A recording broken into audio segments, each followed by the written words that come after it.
Welcome to Transforming Work with Sophie Wade, exploring the future of work. Find out what's going on, disruptions, evolutions, opportunities, challenges, and interventions in our multi-generational distributed organizations. With a new tech and talent focus, discover what you need to know to stay upskilled and relevant and ensure your business keeps its competitive edge. Sophie investigates the promise and reality of the future of work now and as we look ahead. She interviews people who are changing work experiences and practices and shares how we can each transition smoothly and successfully to effective and more productive new ways of working. Hi. This episode is about learning at work and about our work as our jobs and tasks evolve. Learning as a process of acquiring new understanding and capabilities. Learning as a mindset, recognizing our tech-driven landscapes and dynamic circumstances. Learning as a cultural pillar and foundation of our digitalized organizations. Technological advances are changing how we work, what we do and how we do it. Jobs, as packages of defined routine tasks and skill sets, are increasingly mismatched as non-routine projects grow in volume and people are assigned by their skills, not their jobs. Strategically and systematically, we must be learning how to orient and evolve towards skills and projects to match the changing needs of our business and the continuously upskill capabilities of our workforce. I'm delighted to be speaking with Vidya Krishnan, Chief Learning Officer and Head of Global Learning and Development for Ericsson. Vidya has responsibility for transforming capability creation, business problem solving, and workforce evolution, along with catalyzing a teaching and learning culture.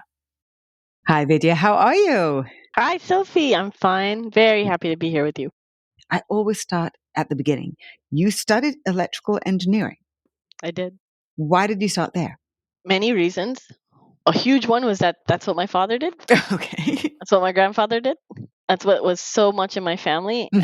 And you could say I was brought up with a deep reverence for it as a field, as this sort of magical discipline that combined everything from mathematics, hardware, software, Mhm. systems, Right. expressly and especially systems thinking, and how the electrification of things was enabling just so many new dimensions of societal progress. And so I kind of grew up, you could say, enamored of that. So I grew up, really with that deep appreciation for this. Sure. I mean, the body has electrical capacitance. So that this was actually a very deep, wide ranging field. Mm. And so at once you could say I was raised with a reverence for it, but then Mhm. also a familiarity Sure. about it, because it was always being sort of practiced in different forms around me, and definitely by my father. My mother too is a mechanical engineer, so in that sense I had a deep admiration for what it could do. That's not the same thing as saying I was good at it. I'm trying to set all this up to tell you that I loved it. I think I still love it. I'm so enamored of it, and I wasn't very good at it.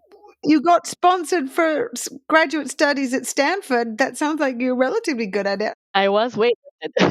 So let's just say that it was never a slam dunk, and I had to really, really, really, really upskill myself. And if Oh. anything, I think that planted the seed of maybe why learning has always been my love and my challenge, which is that Ah. things that have fascinated me haven't always come easily to me.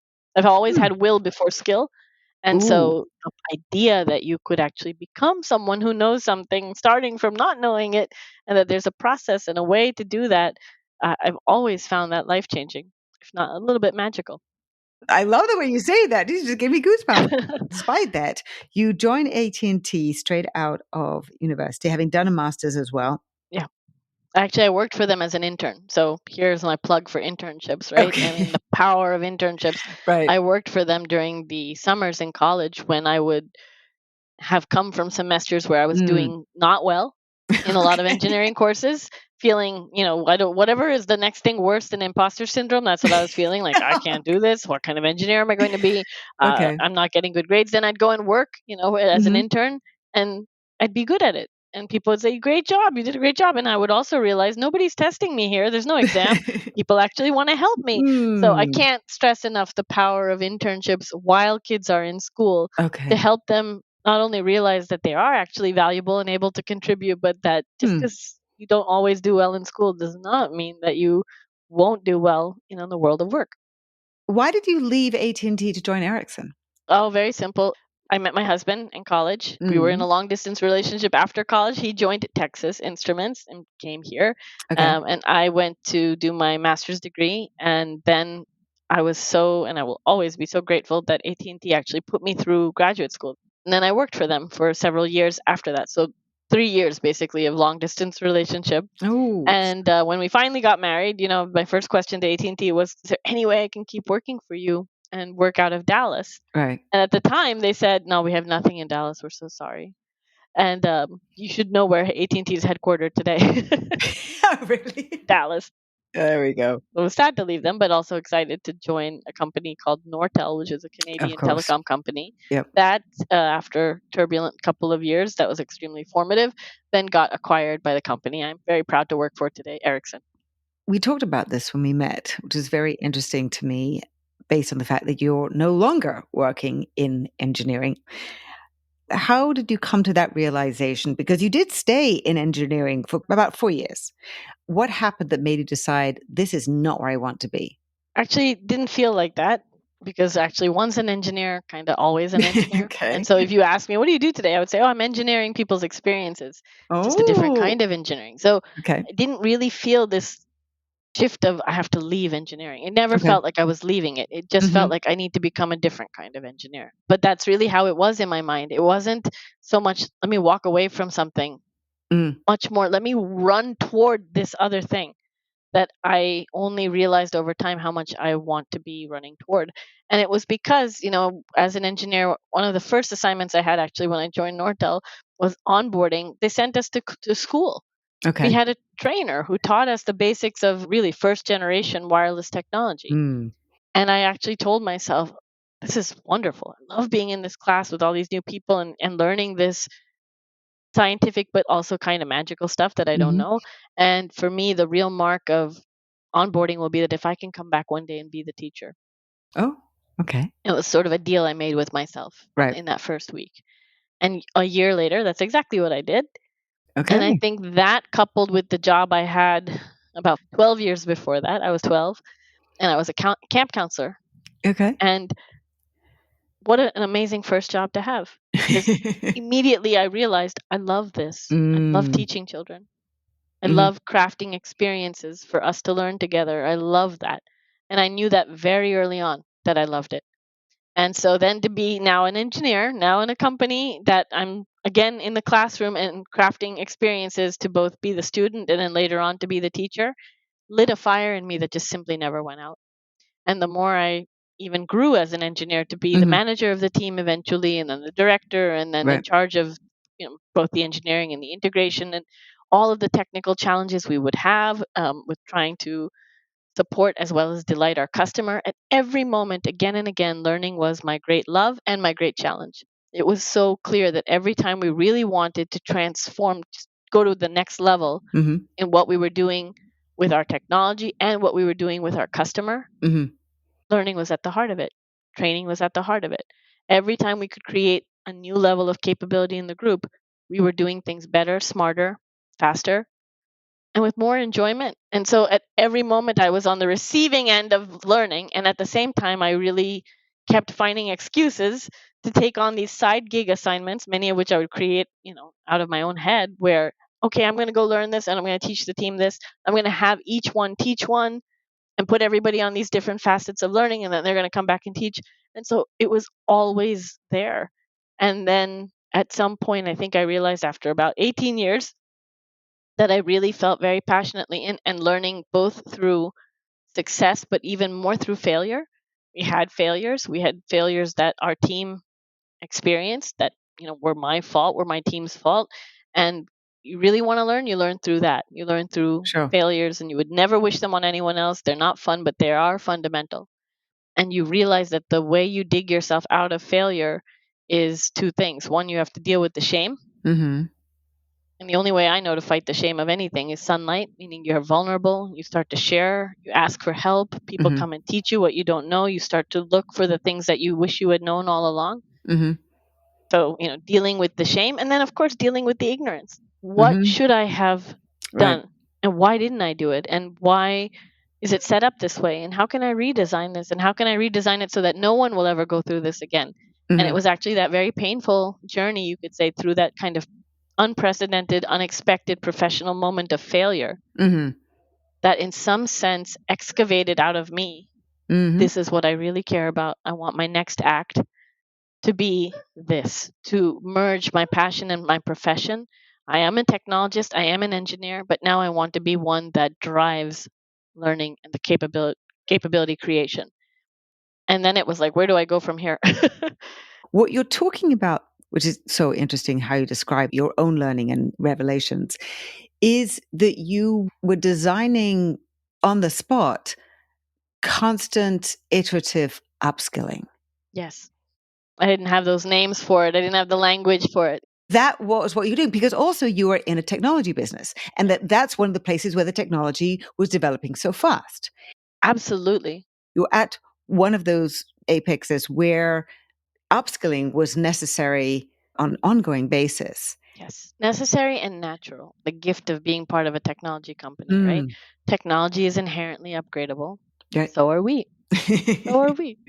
And they realize that, Yes, nobody exactly. wants to stay on 1G. Nobody wants to just stay on 2G, right? We keep evolving with our phones, with our wireless technology, with every bit of technology we have.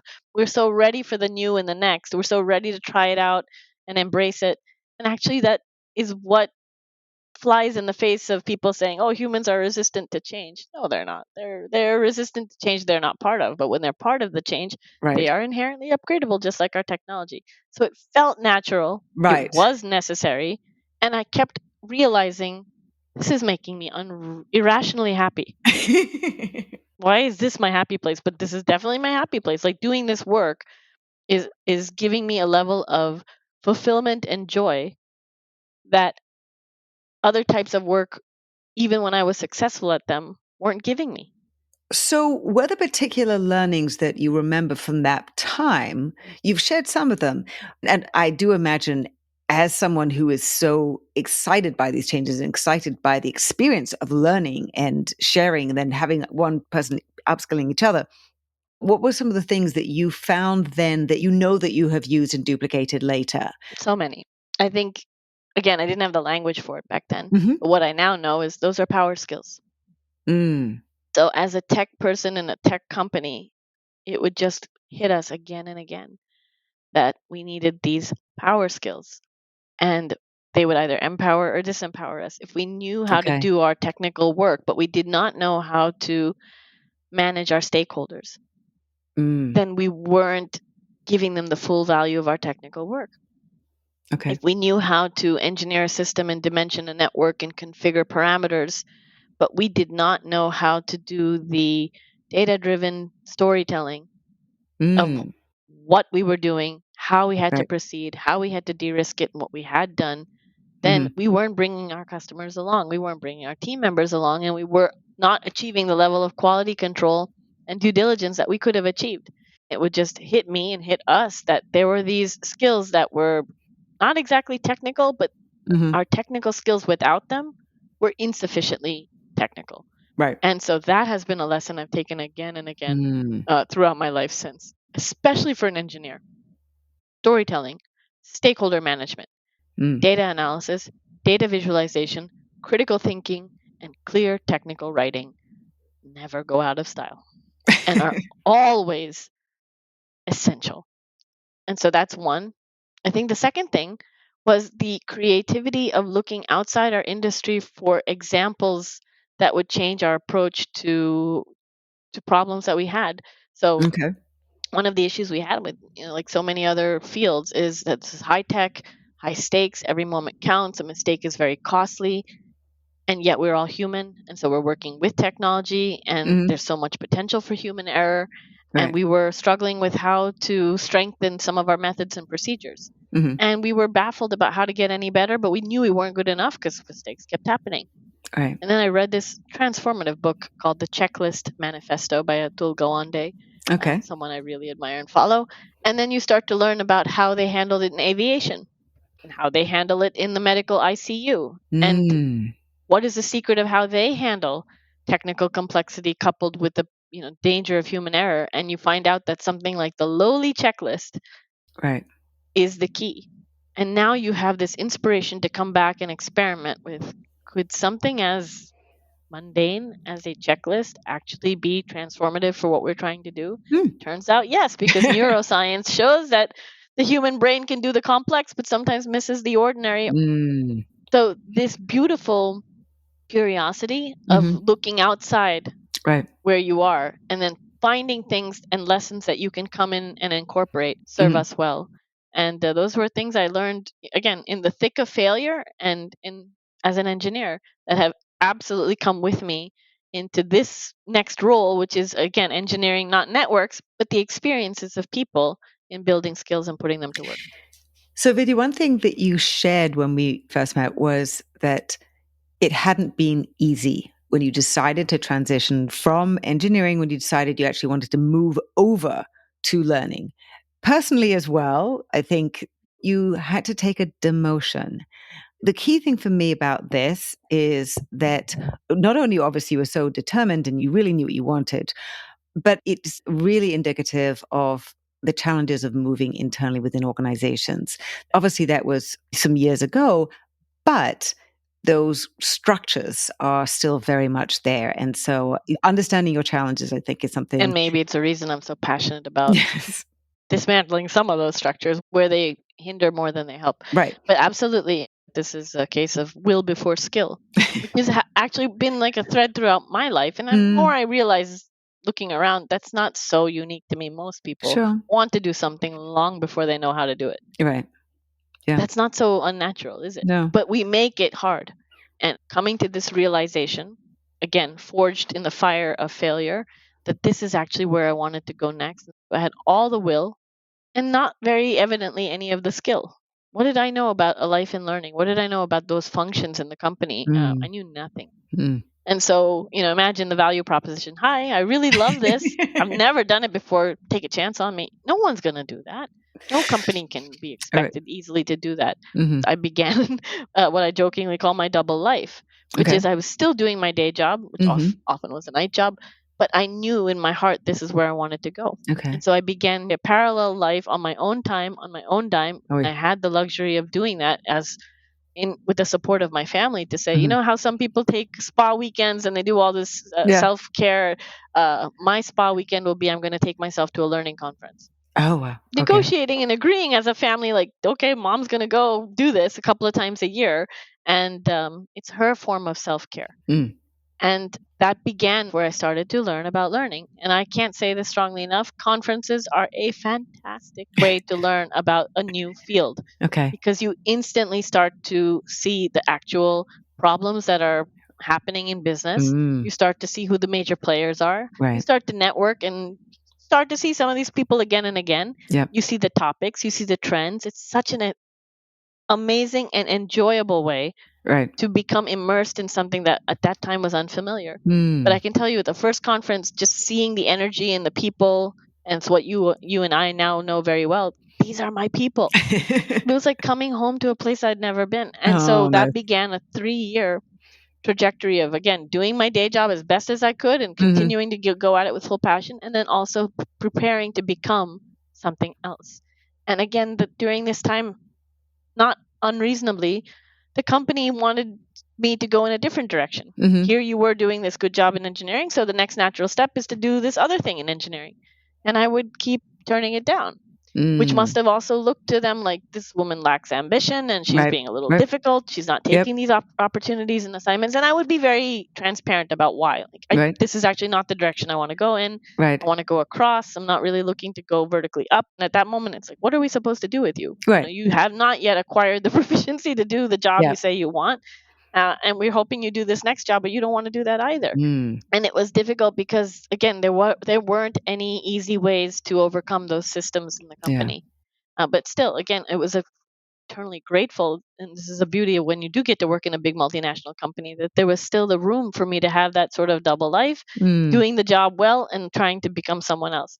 As I say, I was also unsure of whether this is the right thing to do. On the one hand, I knew that I would be happy Mhm. if I made it. and that I wanted to show up that way for my kids and for my family and everything. But I also worried, what are you doing? You did a master's degree in electrical engineering. I had to really Yep. talk to myself and listen to myself. You're not leaving engineering behind.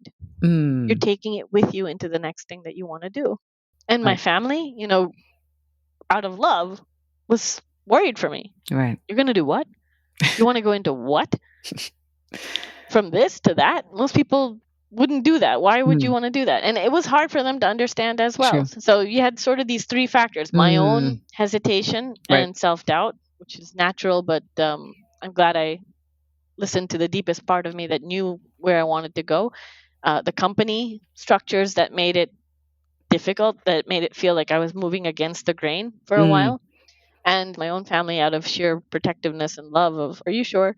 But after 3 years of attending these conferences, I was then presenting at them.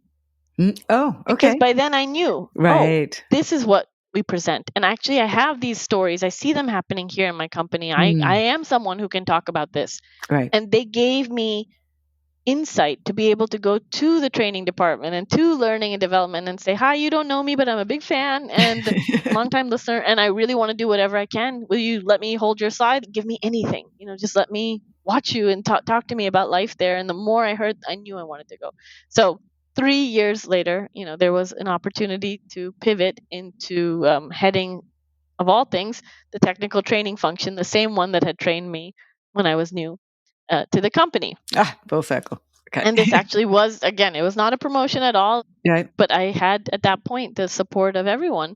And by then I had proven that I do know this stuff now. And then I was given that chance. And I don't know that that would have happened anywhere but in a big company like Ericsson, where my reputation, at least as being a good worker, a hard Sure. worker, and a good Right. leader, could carry me into, Yeah. okay, now we're willing to take a chance on you because you've demonstrated the skills. You've demonstrated the aptitude. You certainly have the interest. You've had all these try before we buy assignments. Now we take a chance on you. And then they Right. did take a chance on me. And again, it was like coming home to a place I'd never been. And for 6 years, I got to lead the North American technical training function, which was just riveting, wonderful, awesome experience, like being part of a startup in a big company. And I knew I had come home to myself.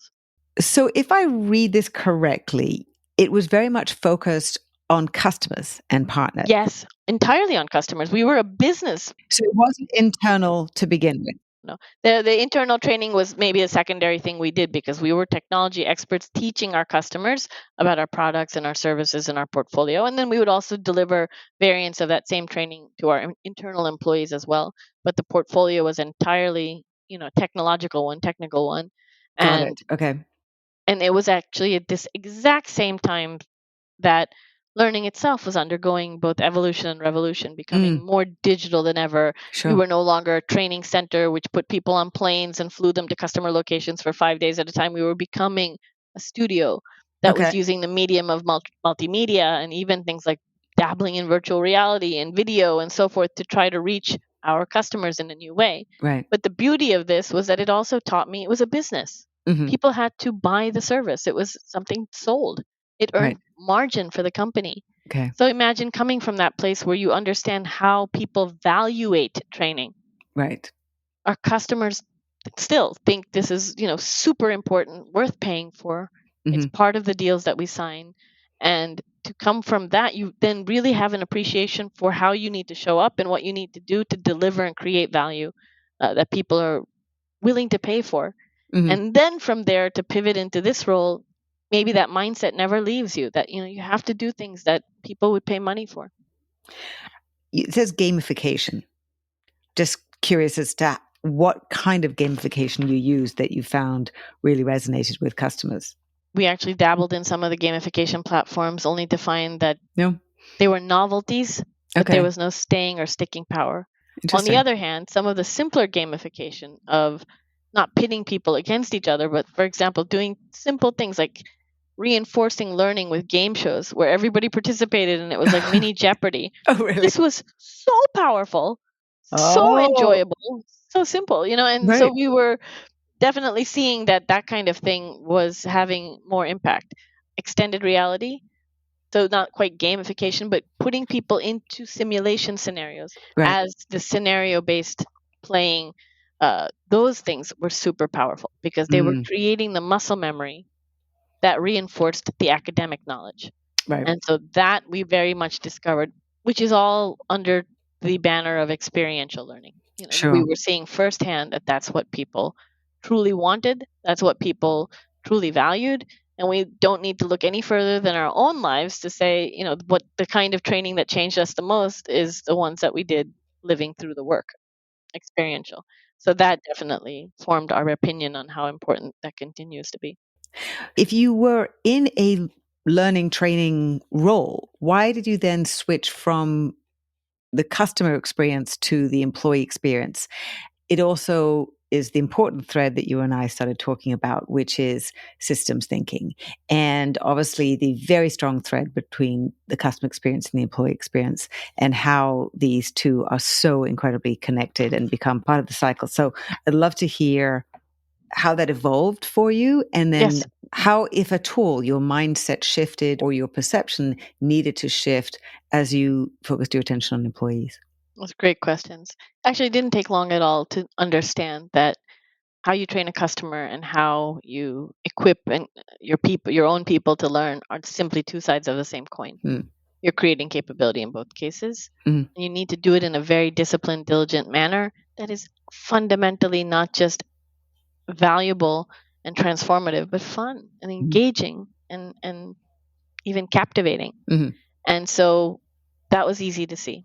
Right. The second thing is that we were often collaborating with our internal learning and development teams, Mm. because very often the things we were creating were immediately of value and reusable internally. Sure. And sometimes we were really co creating. Mm-hmm. And so we really became and continue to be an extended community, all with this shared purpose of creating capability. So that gave me, I could say, an insider's look at Sure. all the great opportunity there to shift the skills of our own employees using some of the tactics, but also some very distinct tactics that were working and making our customers feel this is worth paying for. Mm. And then I think the third thing is exactly that, the systems thinking.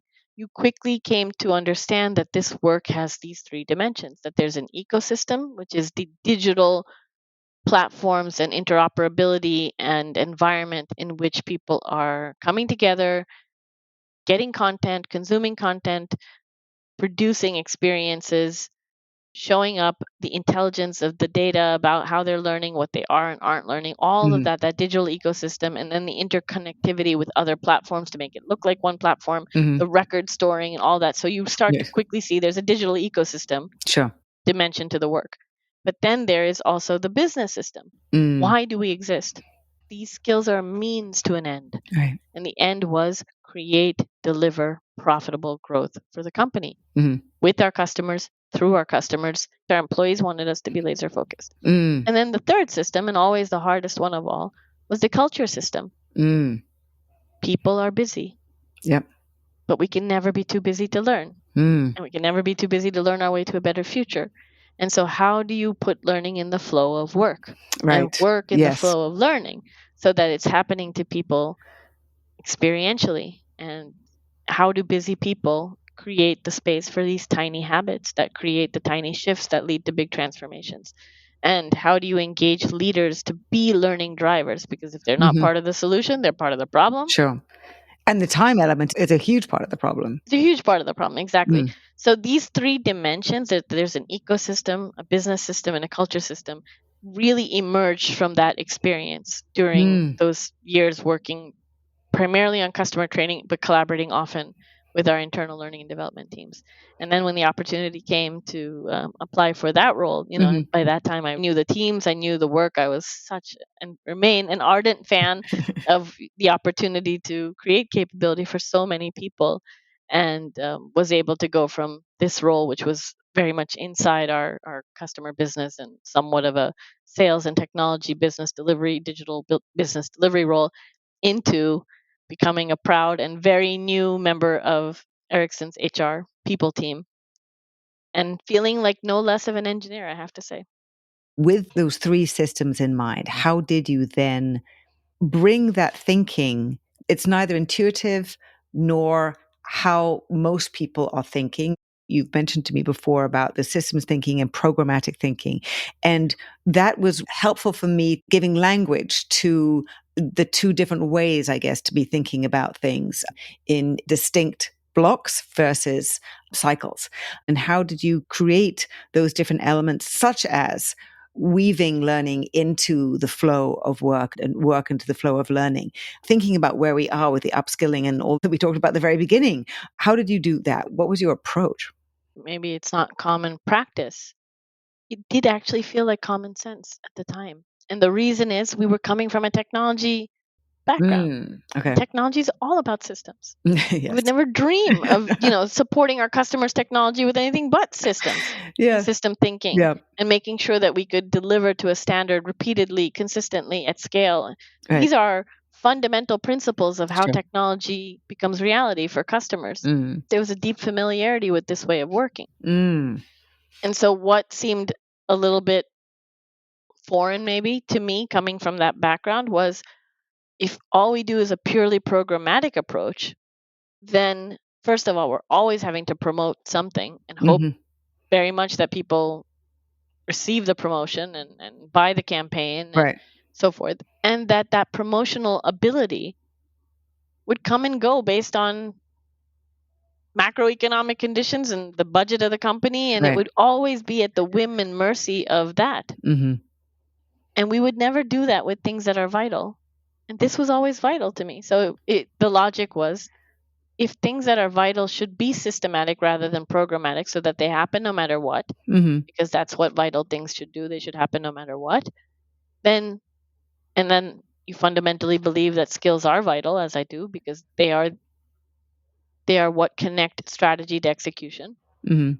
Strategy without skills is a daydream. Skills and execution without strategy is a nightmare. So if you believe that, Yes. then Oh, it follows you must take a systematic approach sure. because otherwise every year you'll be again at the whim and mercy of what is your capacity to create a programmatic campaign. And so you could say that biased our thinking toward and we already had this opinion like there's an ecosystem. This is definitely a mindset, and often in HR, it hasn't been. I mean, HR has been moving and needing to move into that strategic realm. It's about time, as far as I'm concerned. But it has been a shift. Was Ericsson, as a technology company, more on that path already? Did that make it easier because you had so many I technologists? do think we were on that path already. I Okay. mean, it's becoming more and more inevitable, right, with the digitalization of everything. And I do think there was a certain call it cluelessness or naivete or whatever that I didn't know what the legacy was. Okay. I'm new. I'm still onboarding 6 years later in HR, but I didn't know. Right, right, right, So right. it felt like a blank slate. How Mm, should this be done now? right, Thinking about what's coming and not what's behind us. right. Well, it's vital. It's too vital to be left to the whim and mercy of fluctuating budgets and affordability and macroeconomic conditions. Why is it so vital? Because it's a means to an end. What's the Mm, end? It's to execute the strategy. Therefore, it has to be systematically connected to strategy. No company says, we're having a tough year. We're not going to do the strategy this year. We're going to take a break from the strategy. No one says that. No one says that. And we felt that this was the vehicle for, capabilities are what create execution of the strategy. And so it made sense to us that whatever is the systematic process through which the strategy of the company right. is every year defined and refined, Mhm, that our mission was then to create and construct a framework in which the skills were going to be the derivative of the strategy. And similarly, every year would get defined and refined. And maybe the most counterintuitive thing of all, which I think my boss had to coach me on quite a bit, was less is more. And it's mm, extremely counterintuitive, especially for an okay. engineer who's like, let me show you all these features I can turn on. And I do think in the beginning, I really must have come across as somebody who was all over the place Okay. because I wanted to do everything. And then this idea that less is more, and actually, maybe not all skills are created equal, Mhm, and some are more vital than others. Well, which ones are mm, the most vital? Those that are most consequential to the strategy, mhm, those that pertain to not having the speed and the scale and the accountability and needing that and not mhm, knowing that won't happen automatically. You have to make it happen. There has to be a forcing function. And that really gave us a needed license to imagine small instead of big. And Okay. say, what is that one skill? If we just did one, what would be that one? And this is 2019, and we were saying, well, clearly it's AI. Hmm. It's AI. I don't have to sell that skill to anyone. I don't have Right. to go around telling people, I think it's important we learn AI. No one had to be sold or convinced of that. They all Right. already believed it. Yeah. So everyone would just say immediately, yes, and how. So Mm. that gave us the freedom to Got work it. on the how, and the how was the ecosystem and connecting it to the business system. That, okay, if the skills are a derivative of the strategy, the business system is about securing the key deals, the key developments, the key deployments to realize the strategy. Which of those require which critical skills? And then the culture system of we are Ericsson on the move. The way we're moving through the world of work has changed, and we make learning a habit that matters at Ericsson. And we do it in the service of shifting our skills that are connected to our strategy. And we do that rinse and repeat every single year following this simple cadence. That was how that emerged. And looking back, I mean, that was the perhaps most counterintuitive thing of all. Like, here I am heading up L&D Sure. saying, I'm just going to worry about the one skill. So powerful how you just described that. And I can imagine that did feel counterintuitive. That drove creation of the system Yes. through one skill. At the same time, I imagine there were many other skills included and learned and incorporated, which means you needed to have a skills taxonomy and skills ontology and all of that mapping. It came later. At first, actually, Okay. and that's why we always say there's two sets of skills you could say at Ericsson. Okay. One is this top down, vital few, what we call the global critical skills. All right. They are connected to our strategy, and every year we undergo a quite rigorous critical thinking process called skill sensing in order to refine and define what they are. And how many maximum are there? 3, 5? It's always a single digit number, typically between 4 and 6, Okay. 4 and 7. Okay. Of course, they're broad areas, but Yep. nonetheless, that's top down. We are unapologetically agnostic about what role you're in, what function you're in, what Okay. job stage you're in. Right. These are the skills. And That so everybody has to have. everybody, we think everyone has to have, or at least from these, you better figure out which ones you need to know. Right. But these are the ones that we absolutely think require the speed, the scale, and the accountability company wide. Okay. How clarifying is that? If the badge says Extraordinary. Ericsson, these are the things to learn. That's top down. Right. But then, of course, is another set of skills that are bottom up. And those are your job role skills. Right. You do this function, you're in this job role, this is what you do. And for this, there are skills that correspond and characterize your job role, including some of these top down ones, but other ones as well. That came a little bit later. Okay. And for that, absolutely, a taxonomy was so needed to digitalize a job architecture that until then existed in a collection of Word documents, like some sort of archaic IKEA catalog that we used to have. Like, okay, let me thumb through the pages. I know. There's my job role. Right. Hasn't been updated in 2 years. I wonder when the next catalog will come out. So, Nobody shops with written catalogs anymore for a reason, and that's the same thing that we shifted away from when we digitalized it.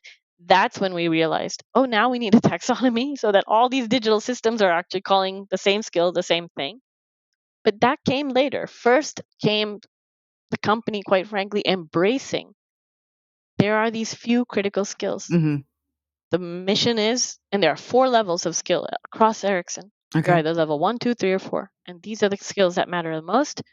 Get on the game board. And this is how you get on the game board. This is how you show us. And it wasn't based on completion. It was based on credentialing and contribution. You could test out if you wanted to. If you already thought you had the skill, prove it. Okay. Nice. And we weren't after consumption of Right. material. We Right. were after credentialing of qualification. And that got so embraced. And that's just a testament to the power of our people. These are technologists. They're learning and unlearning every single day. Yes, exactly. That was a winnable game, right? A Yep. simple winnable game that you could easily check the score and use a compelling visual scorecard on. Once people understood that, then came the realization that it's probably good for us to start connecting the evolution of our job roles to these skills. Right. These skills are future focused. We want our job roles to also be future focused. And when they were all written in a Word document that got updated every Right. couple of years, they did Not not feel possible. future focused. Right. They felt static. They felt complex. And they definitely felt manually managed. And we wanted to make them simple, dynamic, and automated. And that began the shift. let's digitalize these. Let's put them in a relational database, maybe not an IKEA catalog anymore, but an actual relational database. How are we going to make sure that that database is connected to all the other people's systems in the ecosystem and that they all call the skill the same thing? Maybe we need a taxonomy. And then the next challenging phase is creating an internal talent marketplace, because once you have that all digitalized and they match up and everybody's defined by the same terms, the next very gnarly problem is where people Putting skills to work. putting those skills to work, where the jobs are going to be changing, what each person might want to do. Obviously, you have a great system for getting them upskilled, but how they're moving around across teams, within teams, across departments, across the company, that is really difficult. How did you approach that? It is difficult. We are still approaching it. We're still Okay. tackling it. But you're very correct to point out that if you look at our skills journey, there's been these three distinct phases. The first one was initialize. Out of Right. nothing, let's create a system for building critical skills. Let's connect them to strategy. Let's have these 4 levels. Let's create these experiential journeys, and let's focus on the one metric that matters, which is skills shift. How many people have level 1, 2, 3, 4? Are they the right people in the right levels at the right time? That's the initialize phase. Let's set up a winnable game Right. and get the company to play it every year, which they did. And then it became, okay, we've initialized. Now we need to mobilize. This static, complex, manually maintained job architecture does not go hand in glove with this constantly refreshed, future facing, future focused, Right. skills driven journey. So let us mobilize, let us digitalize our job and skills architecture, which is, I affectionately call it plumbing. Yeah.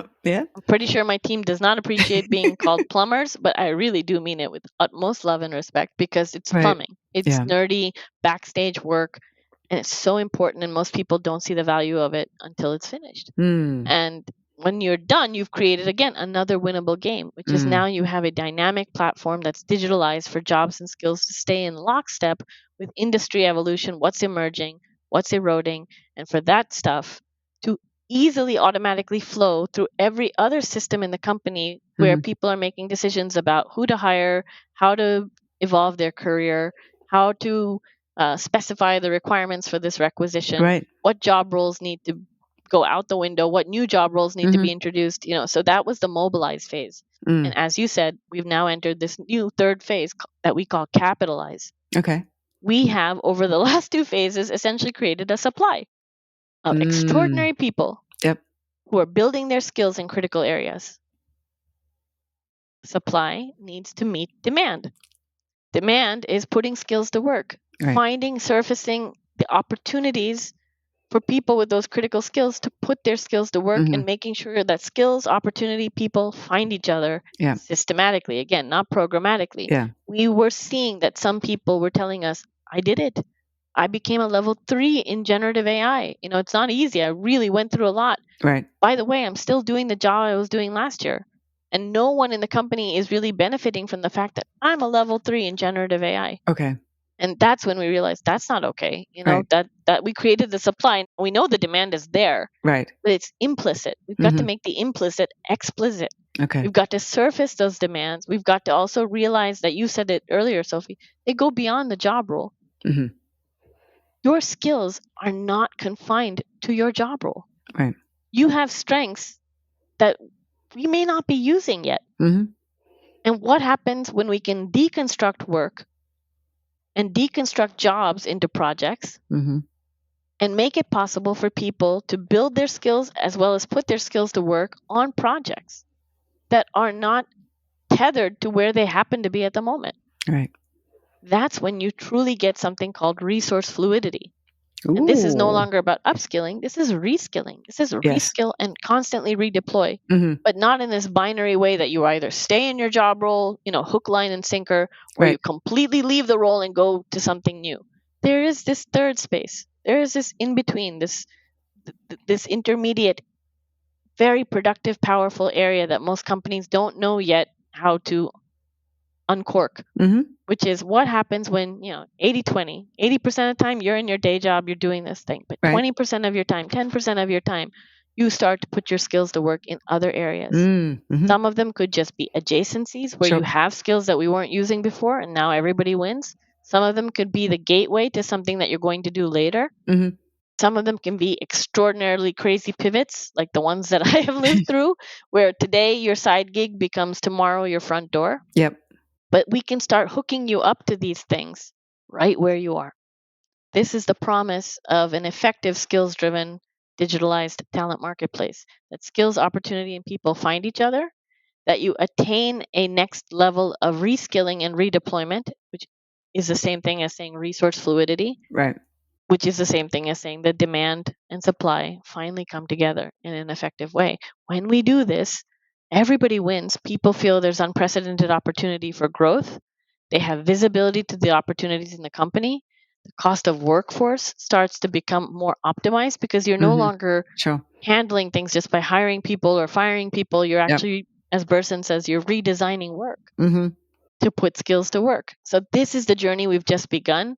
We think a talent marketplace that is essentially a project marketplace is a key part of that. And that's what we're working to stand up now and figure out, again, ecosystem, culture Okay. system, business system. How do we do this well? That's where we are. We're on that third phase of the journey, capitalize. So as part of that third phase, and I think that project orientation may make it easy, because one of the issues that I see and discuss with managers and executives is I don't necessarily want to lose this high performing team member to another team or division. If they're working on a side project, I might be like, oh, okay, that's fine. But I don't really want you to leave. Once this all starts flowing and you have this fluidity, then I believe that I'm going to get somebody good in return, and it will be part of an ecosystem flow. But getting that going, having enough examples so that I am convinced by that, is not self-evident. It's not easy, and I think you've beautifully framed why it's needed. That if you simply look at the data tells actually a very powerful story about how if you limit yourself to a marketplace only showing full-time vacancies, nothing else, you've actually created quite a rejective place. Right. Rather than a selective one. Because there will never be enough of those Right. for the number of people that want to put their skills to work. So if all you've given them is the binary that you're either fully staying or you're fully going, you encounter all of this, the danger, the resistance, the fear of the unknown, what if you love your manager and you love your job and you want to try something new? Right. This makes no space for that. Right. And the few opportunities that pop up, hundreds, if not thousands of people apply, all for one person to get selected. Many of them apply in the way that we sometimes call pray and spray. It's going to apply to every single thing that I see that's open, even if I'm not qualified, which again contributes to a rejective experience. Sure. It will never be enough. Now, if you can disaggregate work into projects, right, not only are you recognizing that actually projects are the new unit of work, you're also recognizing that this is a more winnable game. This isn't necessarily as rejective because anybody could create a project. Anybody could create a work package. Most people have more work than people. And you're creating smaller work packages that people could do to the side of their day job. And we know that this is happening when you see how people are moving through the world of work. There's so much data on LinkedIn, especially showing this, right? People are going from this very exclusive role-based way of working to what's often called a portfolio-based world of working. I am many things. Right. I do this as my primary. I have a side gig doing this. I have a side gig doing that. Sure. I dabble in this. This is also my hobby. And people are, and this is quite human. It's quite organic. But companies never made space for it before. And now we can. The digital systems actually enable us to make space for it. The work demands that we make space for it because we're not going to be able to just go hire new people and then turn around 1 month later and say, we don't need you anymore. That kind of fluctuating, volatile variability is better served by disaggregating work into projects and letting people take on projects to the side of their roles, do them on a short-term basis, try before you buy, and giving people, as I said, that third space. It's not stay or go. It's stay and put my skills to work. And so this is one of for us, the biggest reasons that it is so needed. And as you said, it's not always evident, but I think when you look at your data and you see how rejective a vacancy-based marketplace is for the people, then you start to say, it is evident that I need a third space. And now standing it up is, of course, the key to do it in a way that's actually effective, because you want the projects to be of good quality. Yeah. You want to see that it's selective rather than rejective. Mm-hmm. You want to also evolve the culture, and this is the hardest part of all. We all work in companies where nothing like this ever lived before. Right. The idea that I, as Yes. a manager, should be a talent exporter and not a talent importer. Mm. The idea that maybe if you are able to do this to the side of your job, I shouldn't say things to you like, well, if you had that much time, why aren't you doing more work for me? That actually, Yep. this is quite human, that Yes. there's this thing that we want to do and own, and there's this part that wants to explore the new and things like that. And if you go and build your skills in something new while you're doing your job, just the way I did, if we give people the opportunity to put their skills to work, this is actually very healthy for the company, because we are organically self-shaping away from eroding areas into emerging areas, True. without being told, without Right. doing it through reorg and restructuring and layoffs, but people naturally gravitating to Right. where the work is flowing and going.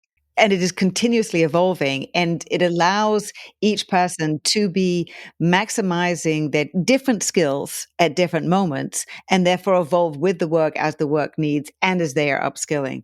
Yes. Fascinating. And the hypothesis that we need to financially prove, even though we're quite sure of it, we want to prove it, of course, is that we think this pays for itself. That when you enable people to do this, you will see a reduction, for example, in the amount of third-party contracting costs you need to pay, because actually now you're finding the people you need, the people you have become the people you need. Right.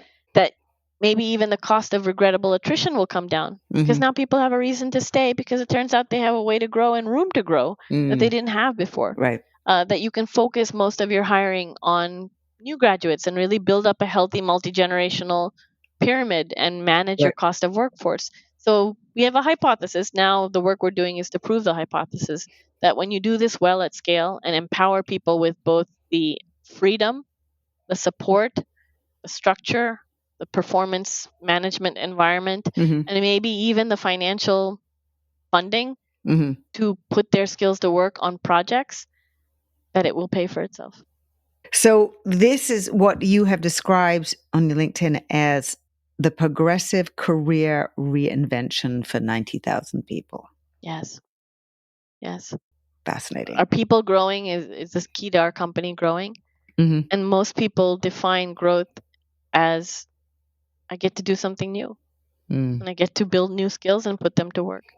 And I think it was my colleague, I think it was Chris Smart from MetLife, who once said something to me like, we realized that this is not just a mechanism, this project marketplace, not just a mechanism to create capability, it creates capacity.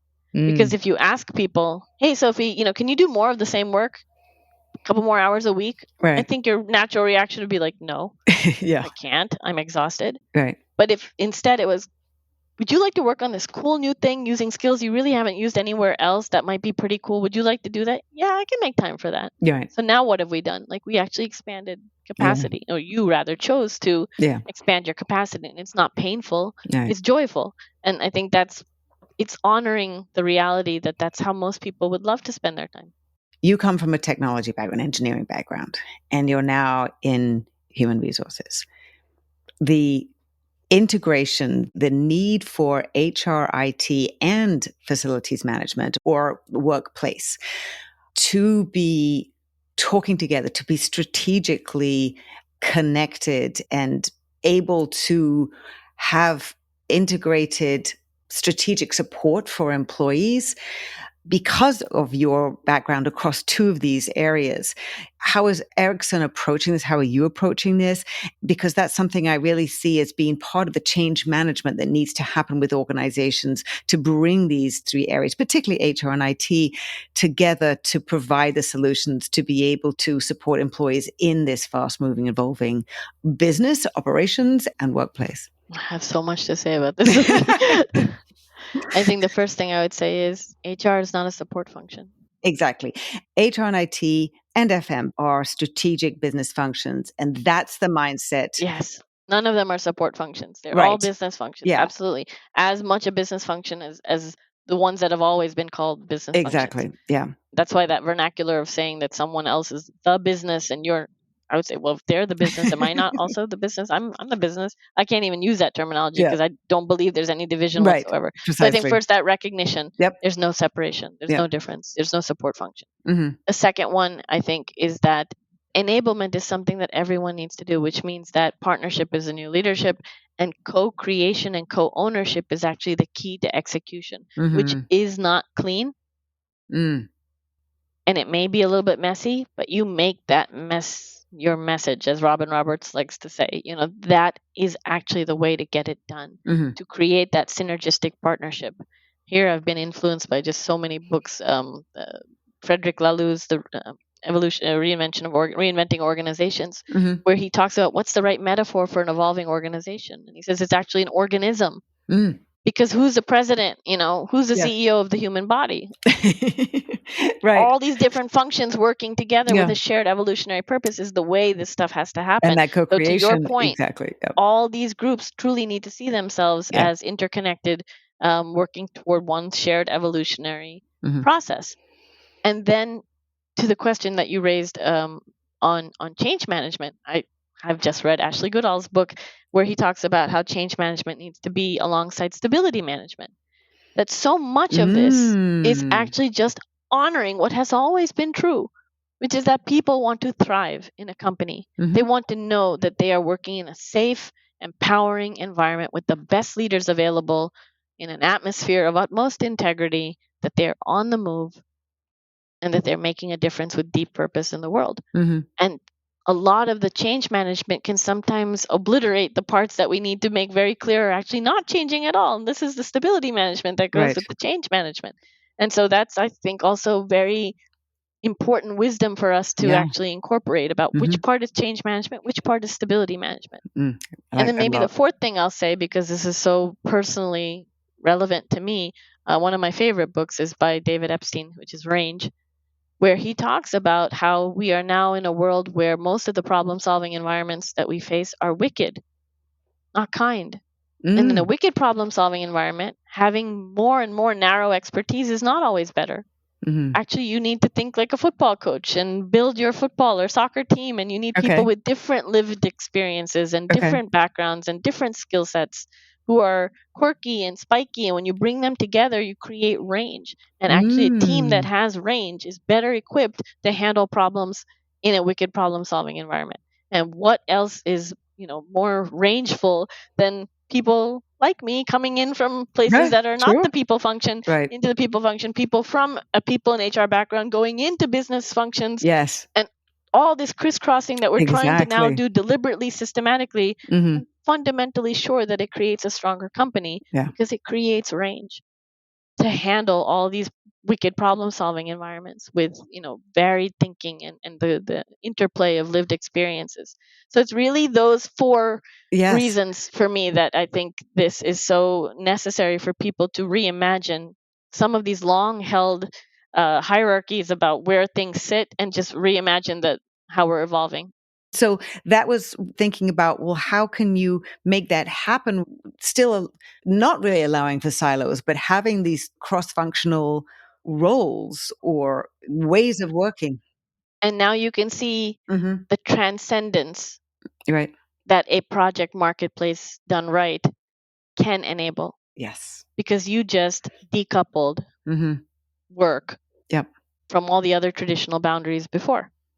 In a project marketplace, as long as I have the skills and the will and the availability and the support, why couldn't a person with a particular background work in an area that is completely decoupled and looks like it makes no sense whatsoever? But the minute you look through it through the lens of skills, it makes perfect sense. Right. It's an adjacency. How many financial engineers realize that they already possess 80% of the skill sets necessary to be data engineers? Right. Yeah. Many don't. But this is no less true. And it becomes like a wormhole. I never knew that there was a shortcut to go from here to here. Actually, turns out there is, because you have 80% of the skill sets in common. Yeah. So when you can start to look at things through the lens of skills, I think it, again, honors what has always been true, that we are more than the confines of our job role, and that we can pivot in ways that the traditional divisions of the company no longer restrict. Yeah. That's when you get range. And that's when you get resource fluidity. It's also when you get growth. And this is a good thing and a necessary thing, for where the world is heading. Exactly. And where we are now. And I think that's one of the most exciting and challenging parts of it. Vidya, you've shared so much, and none of this is simple or easy No. by any means, but you synthesize it down beautifully. I always ask at the very end, if a company is large or smaller, if they're looking towards this idea of skills and trying to understand the skills that people have and how to be able to be upskilling and moving at the pace of technology and how business is changing, what are a couple of things that they can do or how they can be thinking that will help them move forward? The first thing I'd say is start now. Okay. Never too late. Like that saying about the second best time to plant a tree is today, Mhm. start now. Yep. The number two thing I would say is start small. Mhm. We started with one critical skill. Right. Start with Yep. one critical skill that you don't have to sell because the whole company fundamentally agrees, yeah, this is a game changer and this matters. Meet Mhm. people where they are. They already believe that. So start with just the one skill. Mhm. The third thing I'd say is connected to strategy. Strategy is maybe one of the few things in your company that truly is done systematically. It doesn't come and go based on the Mm. prospects and the macroeconomic Mm. conditions and the weather and all those things. So connect the derivation of critical skills, even if it's just one skill, Mhm. to strategy. And Right. it also means make the team that owns the strategy in the company the co-owner and the co-creator of what the critical skills even are, Mhm. which may sound like I'm saying give your power away, but it's not giving power away. It's actually recognizing that the power of this is in the partnership. Mhm. And then once you've done that, create a simple winnable game. That I always say skills are like oxygen, they're vital but they're invisible. And Mm. analytics makes it visible. Right. Invest in creating compelling, not complicated, dynamic scorecards that Okay. show where are people building that one skill, to what level, Okay. define levels that sound right for your company, Right. and focus on qualification rather than the consumption of content. Okay. How do people show you where they are on the game board? And then that, I think, itself creates the winnable repetitive game that generates its own consequences. Well, now we're building up a supply of Right. these people. How do we help them put their skills to work?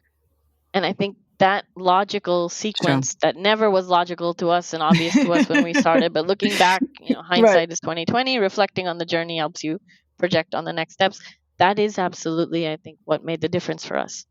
That simple thing of like start with one, and even start with one leader. Okay. We too started with one organization. We did not start with the whole company. We started with Mm. one organization Okay. where again there was a leader who already believed in this stuff, Right. was willing to do it. That leader created such transformative, amazing results that it created the best corporate case of Mm. FOMO I've ever seen, which is how do I be that person? Wow, Sure. Right. look at all the great things happening. Look at all the things they're winning. Look at all the Yep. accolades they're getting. How did you do that? Mhm. Well, a huge part of it was how we shifted the skills of our team to be very future focused. Ah, How can I get in on that? got it. So, again, it sounds counterintuitive, but don't ever be afraid to start small. And I think being able to do that is what has helped us get to what is actually now a very big transformation again and again. This willingness to start small and stay small until it naturally gets bigger. Vidya, such a fascinating, rich, and extraordinary conversation. And I am so grateful for everything that you have shared. I love your questions and thinking. And, you and I can talk for ages. I know that. So I'm so grateful for the opportunity. Thank you again so much. And I know that you've got so much on your plate, and I really appreciate as you go through this phase 3 and much more besides. So I appreciate this time that you. This is what's on my plate. So, Yeah. how many people get the chance to talk about what's on their plate? It's very Right. cathartic for me. So I Oh, appreciate okay. that. Well, So, I'm so glad that I helped you through that. Yes. Thank you again. My pleasure. Thanks again so much to Vidya Krishnan, Chief Learning Officer and Head of Global Learning and Development for Ericsson. You can follow Vidya on LinkedIn and find out more about Ericsson at ericsson.com. ERICSSON.com. Immediate action tip. To upskill at the pace of technological and business change. First, start now. Second, start small with one critical skill. Third, connect it to strategy, which is done systematically. If you're finding the new business and work environment hard to navigate, reach out to me for executive mentorship, as well as effective, empathy-centered programs to enable multi-generational, distributed leaders, managers, and teams to up-level rapidly for modern work and be ready for whatever lies ahead. If you enjoyed this episode, please share it with a friend and like it. You can also write a quick review wherever you listen. For regular video updates, curated useful articles, research, and information, follow me on LinkedIn and sign up for my Work in Progress newsletter there. Thanks for listening. Until next time.